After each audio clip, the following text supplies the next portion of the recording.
Como les decía, vamos a ver el ciclo teórico o termodinámico que cumplen los motores de combustión interna alternativos según un ciclo Otto. Normalmente se los llama motores de encendido provocado, MEP, que necesitan un agente externo para realizar la combustión, básicamente. Y vamos a ver que tienen determinadas características este tipo de motores. Si nosotros queremos representarlo, el ciclo, en un diagrama de Clapeyron, presión-volumen, vamos a ayudarnos y suponiendo que eso sea el cilindro de la máquina en la cual operan, colocamos válvula de admisión y válvula de escape. En el motor real, la válvula de admisión siempre es más grande que la de escape, por razones de diferencia de presiones, sobre todo si es normalmente expirado, es decir, atmosférico, sin sobrealimentar. Y el escape es de menor tamaño porque es mayor la presión o la ayuda que tiene desde el pistón para expulsar los gases quemados. Eso hace que el ciclo se cumple mientras un pistón se mueve dentro del cilindro desde un lugar que se llama punto muerto superior. Este volumen que queda aquí disponible, que a veces se le suele llamar volumen nocivo, pero en realidad para nuestro motor es el volumen de la cámara de combustión.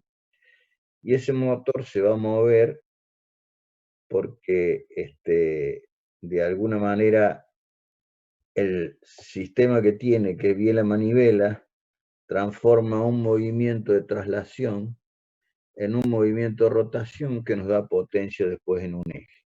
Vamos a suponer ahí en el diagrama de Clapeyron que esa línea que hemos trazado de punto es o representa la presión de admisión, en este caso presión atmosférica, que para el caso teórico vamos a decir que es presión constante. Vamos a llamar a ese punto de inicio del ciclo 0 y al volumen lo vamos a llamar B sub 2 porque el ciclo en realidad va a comenzar más aquí, para este lado, de aumento de volumen, para poder hacer la compresión. Si nosotros desplazamos o vamos desplazando nuestro pistón a través del cilindro, vamos a generar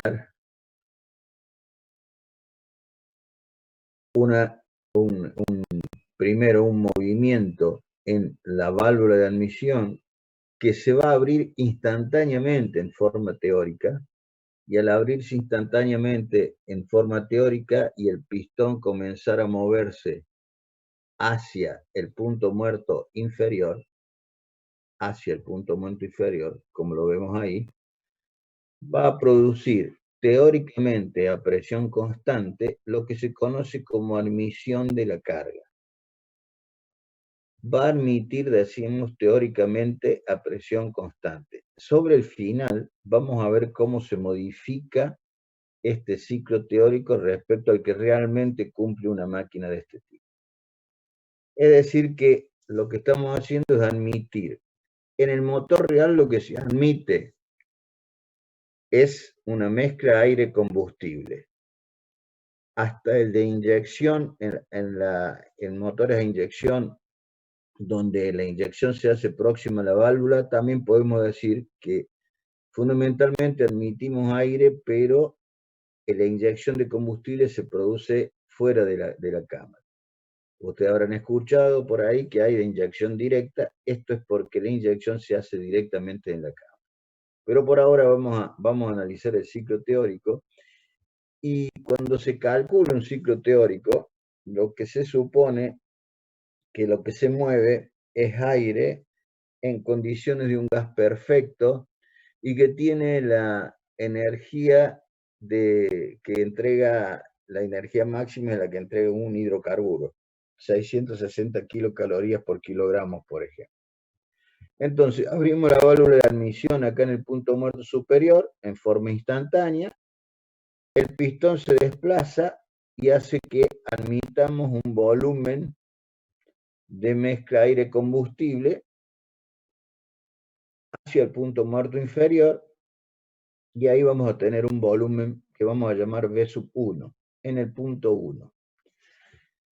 En ese momento que ya llegamos acá al punto muerto inferior, lo que vamos a hacer es cerrar la válvula de admisión. Si quedará abierta cuando ahora hagamos el desplazamiento del pistón hacia el punto muerto superior, y estaríamos no haciendo la compresión adecuadamente, pues estaría escapando energía por la válvula de admisión. Entonces ahora vamos a mover el pistón, que lo tenemos en el punto muerto inferior, hacia el punto muerto superior. Evidentemente que con esa disminución de volumen en un recinto cerrado, vamos a suponer que está perfectamente cerrado, aquí donde tendría los aros, hacen un cierre perfecto, teóricamente, y ese desplazamiento del pistón, que se va achicando el volumen, va a hacer que aumente una presión. Esa etapa o esa transformación que realiza teóricamente y termodinámicamente es adiabática. Es decir, no existe intercambio de calor entre el medio y el fluido, o entre el fluido y el medio, ¿sí? Como consecuencia de esa disminución de volumen y el aumento de presión, evidentemente que también en ese punto que estamos marcando y le damos que obtenemos una presión P sub 2, el punto 2, también va a haber un aumento de temperatura. En el motor teórico o en el ciclo teórico Otto termodinámico, vamos a decir que en 2 va a saltar la chispa de la bujía, o vamos a poner un elemento que tenga energía suficiente para iniciar la combustión, pero en el caso teórico vamos a suponer que ese aporte de calor que se produce en esta etapa es a volumen constante.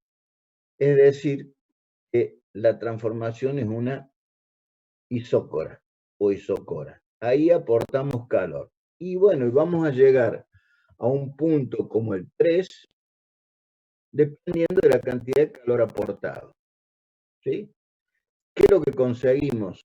Y bueno, a través de la combustión lo que va a aumentar es la energía interna del fluido. Y acá en el caso teórico el pistón es bueno porque nos espera que entreguemos todo el aporte de calor en el punto muerto superior. Por eso decimos que lo hacemos a volumen constante. Si el aporte de calor lo hacemos acá en la cámara a volumen constante, quiere decir que vamos a lograr el mayor aprovechamiento para entregar la energía a la cabeza del pistón y producir el máximo trabajo de expansión, que también se hace la expansión con una transformación adiabática, es decir, sin intercambio de calor, en este caso sería entre el fluido y el medio. Y expansionamos hasta un punto que le vamos a llamar 4 nosotros, donde vemos que la presión al final de esa expansión es mayor a la presión atmosférica. Entonces en 4, recuerden el pistón está acá, en el punto muerto inferior, abrimos en forma instantánea la válvula de escape. Vamos a ver que en el caso real no es tan así. Entonces, aprovechando que hay una diferencia de presiones entre ese punto 4 y la presión atmosférica, se van a tener que escapar los gases quemados, y aquellos que quedan, y en principio también en forma teórica, vamos a perder calor. Y vamos a suponer que no solamente perdemos presión y vamos a estar a presión ambiente, sino también perdemos calor y vamos a tener gases a la presión ambiente, es decir, que van a salir por acá a la presión ambiente. Y lo raro es que mientras el pistón se va a mover desde el punto muerto inferior al punto muerto superior, teóricamente vamos a suponer que se hace ese proceso a presión constante, tal cual lo estamos marcando a continuación. Y ahí le vamos a dar un número al punto S6. Ahí cerraríamos la válvula de escape y comenzaríamos abriendo la válvula de admisión con otro ciclo que se comportaría de la misma manera. Esto evidentemente es teórico, pero es a lo que tenemos que tender cuando tengamos una máquina real, a que el proceso lo cumpla lo más parecido a estas transformaciones que estamos logrando. Ya vamos a ver que evidentemente ni el proceso de admisión de la carga, salvo que sea sobrealimentado y tengamos una presión de sobrealimentación constante, vamos a generar una depresión aquí para que ingrese el fluido. No vamos a poder abrir en forma instantánea ni cerrar en forma instantánea las válvulas. Y también cuando desplazamos desde el punto muerto inferior al punto muerto superior en la otra etapa del escape, y va a haber un aumento de presión, que ahí aparece lo que se conoce como presión de escape, debido a que nosotros estamos expulsando con una superficie determinada, cuando el pistón se mueve hacia el punto muerto superior, y está saliendo los gases quemados por un espacio bastante menor, de superficie menor. Como toda máquina térmica, y como hemos venido viendo, el rendimiento térmico es una relación entre lo que nos entrega la máquina y lo que aportamos. En forma de calor, que es lo que vamos a ver nosotros ahora, sería el calor útil. Si analizáramos el trabajo, sería el trabajo útil, que sería el trabajo de expansión menos el trabajo de compresión, ¿no es cierto? Acá el calor útil sería el calor aportado menos el calor perdido. Sobre lo que entregamos, el calor en forma de calor, que sería el calor suministrado que entregábamos acá a volumen constante. Entonces dijimos que el calor útil era calor suministrado menos calor perdido. Sobre el calor suministrado, factor, denominador común ahí, nos va a quedar que el rendimiento térmico de un ciclo, en este caso Otto, es igual a 1 menos calor perdido sobre calor suministrado. Y acá hay un valor que vamos a tener que tener en cuenta, y que ustedes habrán visto que siempre se menciona, que tenemos un motor de tantos centímetros cúbicos, que tiene una cupla motriz de tanto a tal RPM, una potencia de tanto a tantas RPM, y que se consigue con una determinada relación de compresión.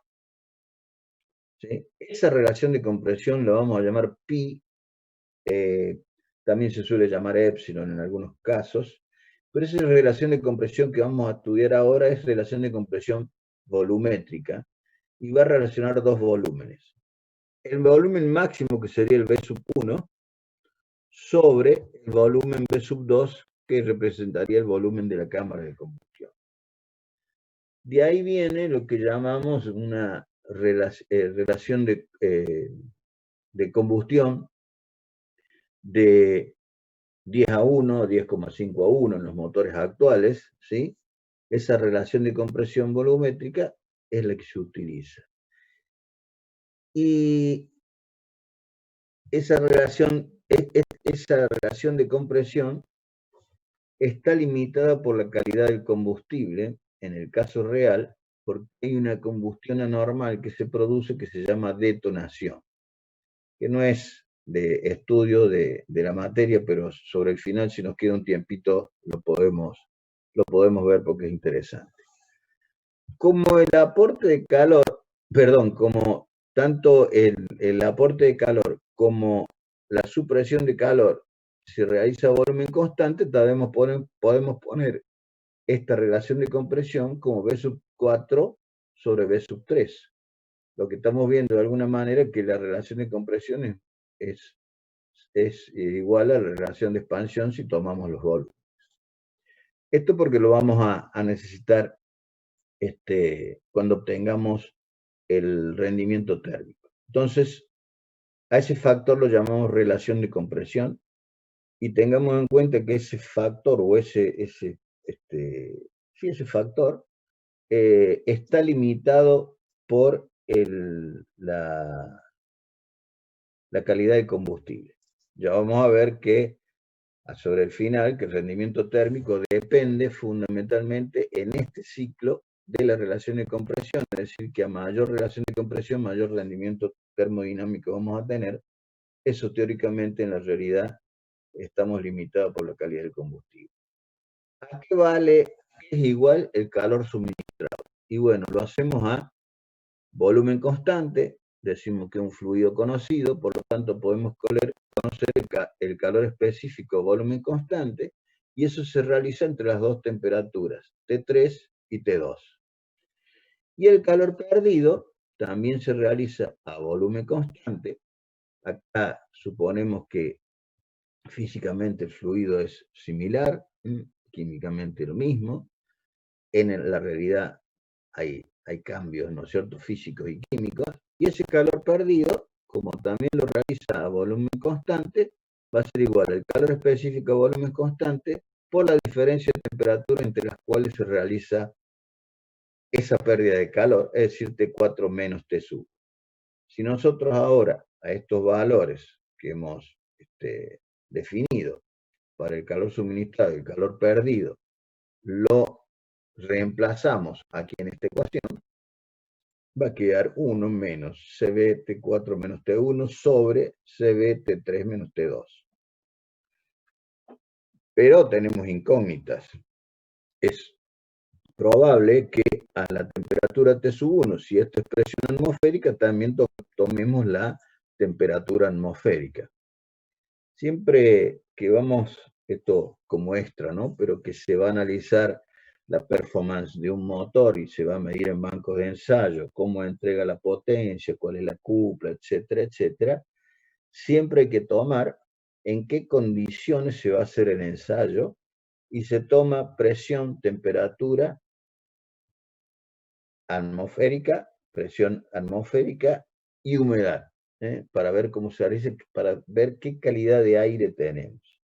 Eso es porque si hoy está como está el día, hoy frío de esta manera, mañana hay sol y seco y demás, y bueno, puede que los valores del aire ambiente cambien y necesitemos colocar un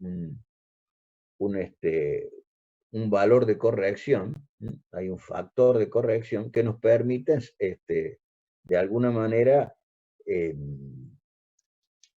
relacionar o comparar los ensayos hechos en días distintos. Eso es como dato extra. Entonces ya tenemos el rendimiento térmico y lo que vamos a necesitar ahora básicamente es ver cómo obtenemos los valores de la temperatura T3 y T2. Como acá tenemos C sub B y C sub B, que se pueden simplificar, nos va a quedar directamente el rendimiento térmico como una relación de temperaturas. Vamos a llamar esa ecuación 1, que es donde vamos a hacer los reemplazos. Vamos a manejarnos con el ciclo, lo vamos a dejar ahí para tener presente dónde ocurre cada proceso. Y para poder calcular, por ejemplo, T sub 2, vamos a tener en cuenta la transformación entre 1 y 2, ¿sí?, teniendo en cuenta lo que vale la relación de compresión, y decíamos que esa transformación entre 1 y 2 era una compresión adiabática, es decir, sin intercambio de calor. ¿Recuerdan cuando veíamos ecuaciones de la adiabática que solamente mencionamos que había 3 ecuaciones que relacionaban presión, temperatura y volumen?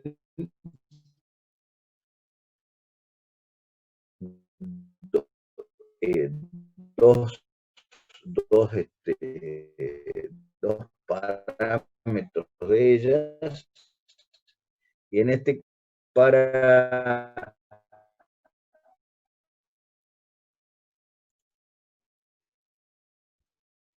lo cual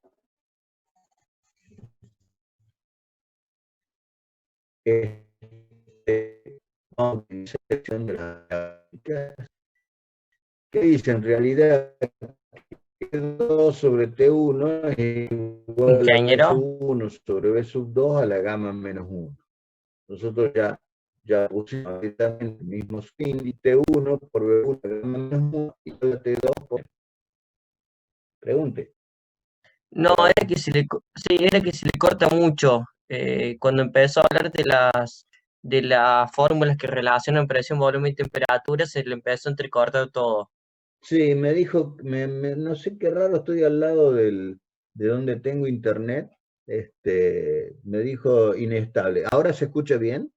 Sí, ahora se escucha perfecto. Bien. Era recién. Bueno, repito lo que recién, pero bien, dígame cuando pase algo de esto, porque yo por ahí no me entero, porque yo veo que está todo normal. Les decía que la ecuación de las adiabáticas, cuando en su momento vimos, solamente nosotros no calculamos de dónde cada una de las ecuaciones, pero habíamos dicho que había 3 ecuaciones de las adiabáticas que relacionaban 2 de los parámetros, presión, volumen y temperatura, es decir, que uno presión, volumen, otro presión, tenemos que relacionar las temperaturas, porque lo que necesitamos calcular son las temperaturas para poder definir el rendimiento térmico de este ciclo, vamos a utilización de temperaturas y volúmenes. Y les decía que en realidad acá ya está acomodado por subíndice, si no tendríamos que poner B sub 1 sobre B sub 2 igual a T sub 2 sobre T sub 1. Y inclusive cuando se ve motores a T sub 2 sobre T sub 1 es una relación de compresión termométrica que se llama.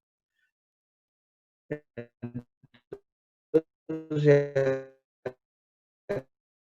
acá ya tenemos definido por subíndice y decimos que T sub 1. Entonces, si despejamos T sub 2, evidentemente va a ser igual a T sub 1 por B sub 1 sobre B sub 2 a la gamma menos 1, como vemos ahí. Ahora, B sub 1 sobre B sub 2 es pi, la relación de compresión volumétrica. Entonces reemplazamos ese valor por pi y nos queda que T sub 2 es igual a T1 pi a la gamma menos 1. Lo llevamos a valores conocidos. Ahora necesitaríamos calcular T sub 3, por lo cual nos vamos a basar o vamos a estudiarlo en función o calcularlo en función de la expansión adiabática 3,4. Esa es la transformación que realizamos durante la expansión. En la expansión de 3,4 vamos a hacer el mismo análisis y vamos a utilizar una fórmula similar a la de compresión, porque además nos movemos entre los mismos volúmenes. Y acá también está ya con subíndices adecuados, y decimos que T sub 3 por B sub 3 a la gamma menos 1 es igual a T sub 4, B sub 4 a la gamma menos 1. Y dijimos que acá lo que necesitamos calcular era T sub 3. Muy simple. Va a quedar igual a T4 por B4 sobre B sub 3 a la gamma menos 1. Pero B sub 4 sobre B sub 3 era lo mismo que B sub 1 sobre B sub 2 y eso a su vez era igual a la relación de compresión. Entonces reemplazamos el valor, la relación de compresión aquí y nos va a quedar que T sub 3 es función de T sub 4 por pi a la gamma menos 1. Este valor de T sub 2 y este valor de T sub 3 lo vamos a reemplazar en la ecuación del rendimiento térmico que nos había quedado por la diferencia de temperaturas.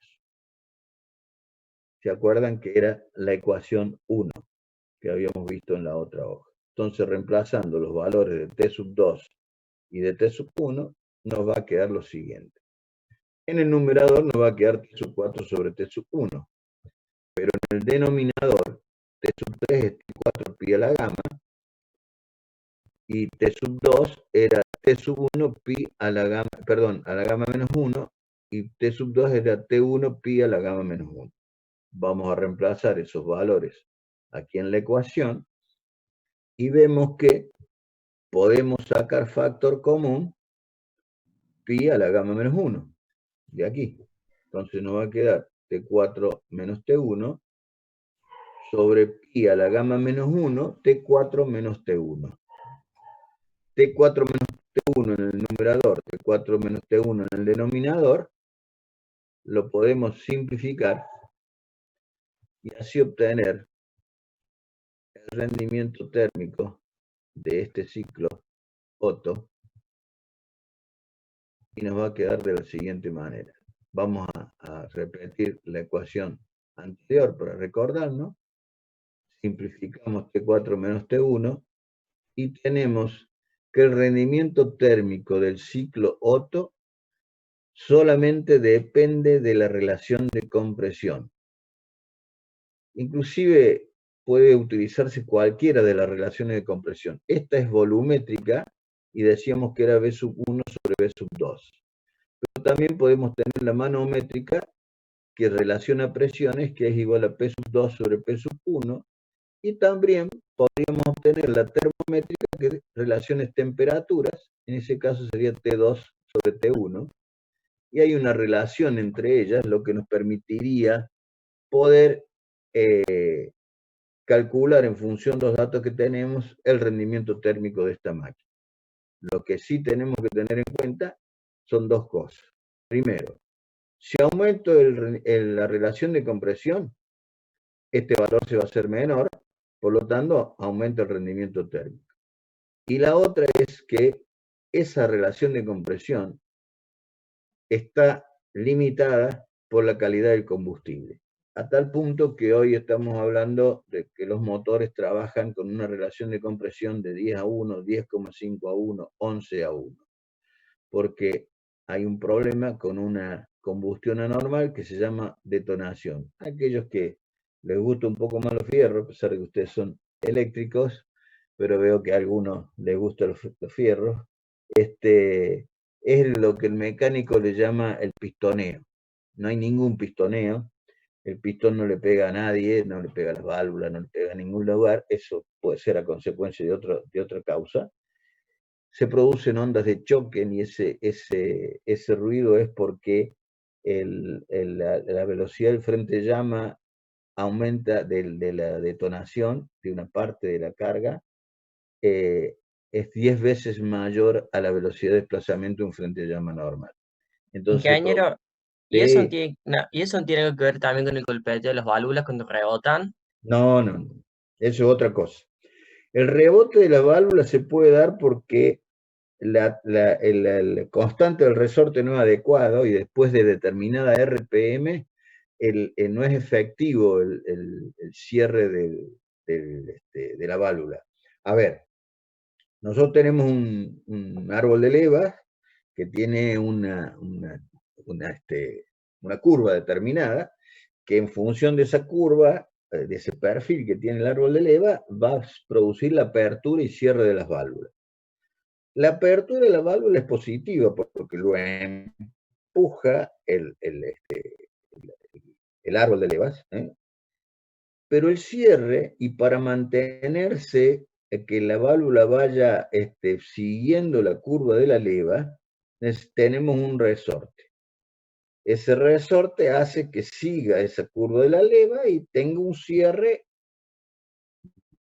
tal cual ha sido diseñado. El problema es que después de determinada velocidad puede perder eficacia, o le vamos a poner otra leva y vamos a hacer algunas cositas en el motor del motor convencional y le vamos a aumentar la potencia base también a las RPM, le ponemos otro tipo de resorte, o agregamos uno o ponemos otro tipo de resorte para poder solucionar ese problema. Son dos cosas totalmente distintas. Ese ya es el golpe que pegamos, que inclusive hay un golpe muy leve de la válvula en el asiento, ¿no? Pero no, prácticamente no se escucha.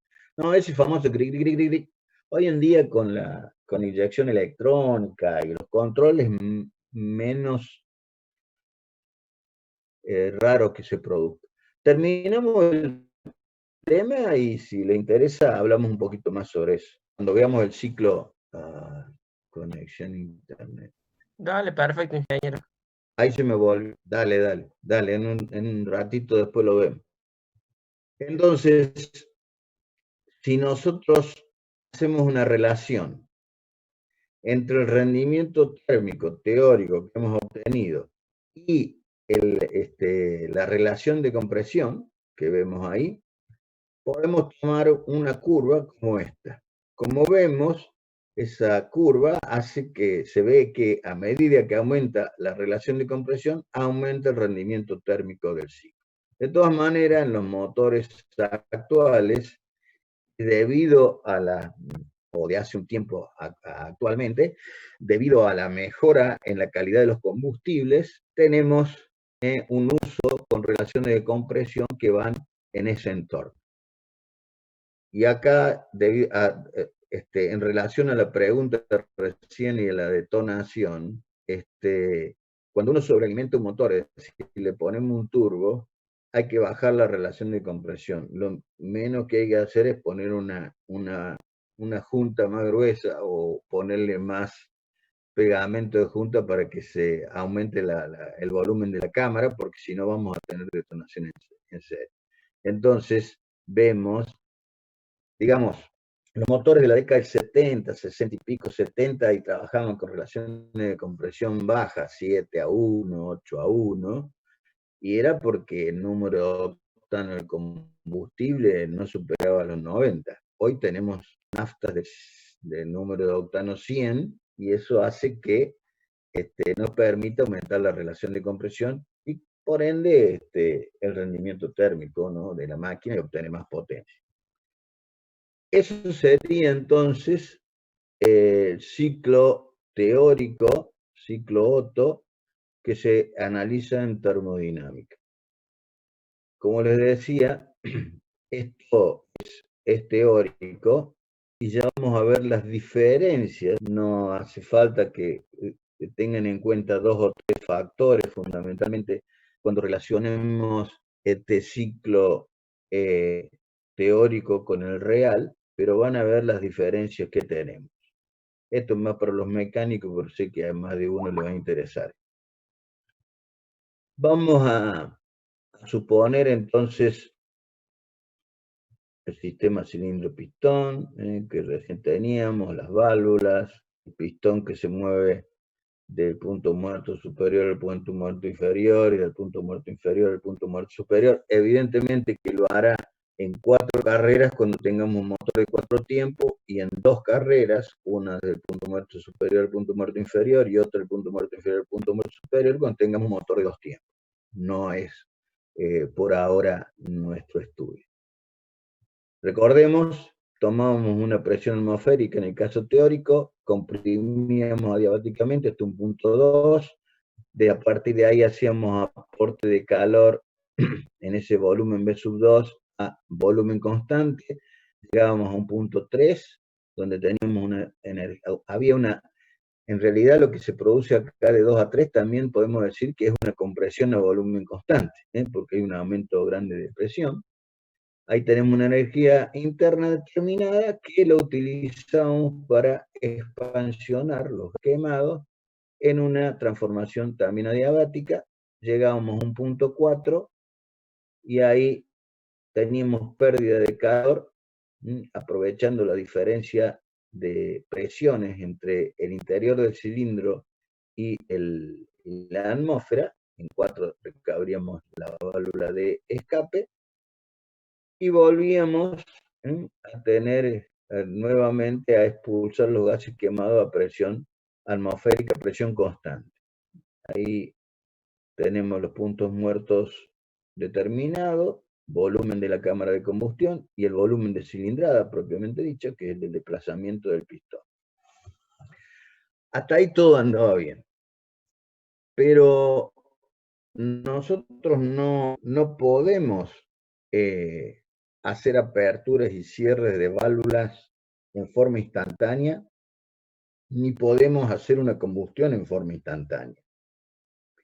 Entonces, va a haber modificaciones de este ciclo, y lo que estamos tratando de hacer es llevar estas transformaciones termodinámicas de la mejor manera posible a los mecanismos que tenemos disponibles, que a pesar de que han ido mejorando algunos aspectos, pero desde que Don Otto desarrolló este motor o el ciclo, la teoría es la misma.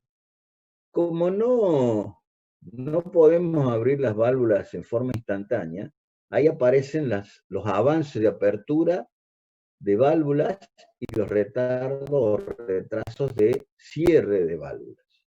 Para poder admitir, por ejemplo, una mezcla aire-combustible o aire e inyectar combustible en zonas cercanas a la válvula de admisión, vamos a necesitar comenzar, es decir, que la leva ataque la válvula unos grados antes de que el pistón llegue al punto muerto superior. Por ejemplo, en ese punto. Ahí comienza la apertura de la válvula. ¿Por qué comenzamos antes? Se está por cortar, se corta y volvemos a esto. Porque necesitamos que cuando el pistón llegue al punto muerto superior y comience su carrera descendente,